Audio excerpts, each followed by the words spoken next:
Now that we've taken a high-level look at what strict mode does, let's take a look at the code level to see exactly what strict mode does for us and when we'd want to use it and when we might want to avoid it, although I think in most cases you're going to find that it applies better practices, so it's best to leave in place. So let's jump into our code. All right, first of all, you could see that in my JS file, I have use strict set up. So again, this has to be the first line. You don't want it coming down later. You don't want line breaks ahead of it. That's how we set it up and use it. And then that's going to apply to the entire document. We saw that we could also do it at a function level, but everything I'm going to show you here, we're just going to apply it at the first level. So first of all, let's look at this code sample here and notice that we have a variable set up, ID equals 1. This is fine. Now in the second line, we don't use var and we're just saying title equals. Now, by default, without strict mode enabled. So if I turn this off, load the page, and try to type window.title, we'll see that this is saved to the global scope. And we'll look more at scope later, but what the strict mode does is causes an error to occur with this. So it's saying that title is not defined, and you do actually need var there in order for that to run. So that is one thing in specific, but in general, this is a good practice. You should be using var let or const, and we'll get into the differences between those later. Now, here's another one where in the past we would have seen, in fact, let's turn strict mode off to start. Now we're taking infinity, which is something reserved in JavaScript, and we're overriding it with 10. And we'll see that we still get infinity here, which means that this is not working. We're not actually allowed to reassign it, but there's no error that's thrown. So now when we enable strict mode, we'll see now we get an error saying, hey, this is a read-only value infinity and you can't reassign it. So again, a good practice there, something that we'd probably want to be notified of, especially if we're not even getting the expected result. Now, coming down to this next section, this is something we haven't really looked at yet before, but when we set up post and title, and let's say we wanted to add an ID like this, an ID of equal to 1. We're used to declaring things in this way with objects in JavaScript. But there's another way we could do it. We could say object.define property, pass in the object that we want to add to, and then we could add in our property. Now, the benefit of doing it this way is not only can we set the value, but we could set some characteristics that allow this to either be reassigned, for example, in writable, or allow it to be deleted or not deleted. So let's take a look at this real quick and unpackage what's happening. So in this, we have it set up to be able to be deleted and be able to be reassigned. But if we change these to false, so we say do not allow this property to be deleted, down here we reassign it. It was 1, we reassign it to 10, and then we try deleting post.id.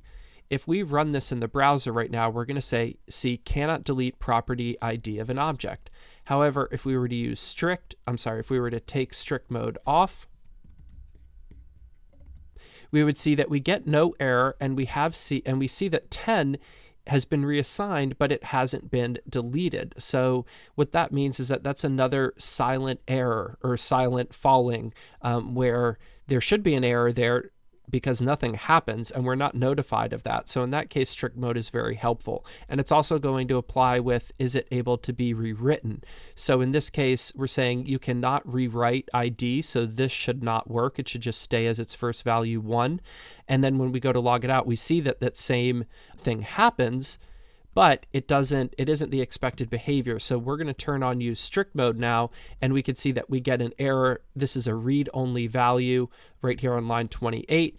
And if we were to set that back to true and allow it to be rewritten but not deleted, we'd see, hey, you can't delete this either. So that is what happens with strict mode in this case. Again, these are just more examples of silently falling errors in the past that will now throw errors with strict mode. And again, best practice, because if you're not getting your expected behavior, then you want an error telling you what's wrong. Okay, so next up, formally in JavaScript, we could do this, even though this is a really bad practice. I don't know why you would ever want to, but it was allowed. Now we're going to get an error saying duplicate parameter name. You can't do this. These have to have different values. So again, probably not something you would want to do. Fine there. Let's come down and look at our octal syntax and take a look here. First of all, let me just show you the valid one and what we get here. So first of all, when we have 0 and then a small o, and then whatever the octal value is, 10 in this case is going to give us 8. We won't get into how octal value works, that's fine. But in the past, you were able to write it as just 0, 10, and that is not going to work for us. So let's just log this out to confirm. And we can see octal literals are not allowed in strict mode. So we can't type it that way, but we can type it this way. If you ever come across needing to use octal stuff, I don't think it's going to be that common, but just to show you, helpful to know. All right, last example. This is helpful and is something that you will come across and important to know about. And what we have here is a function that just calls this.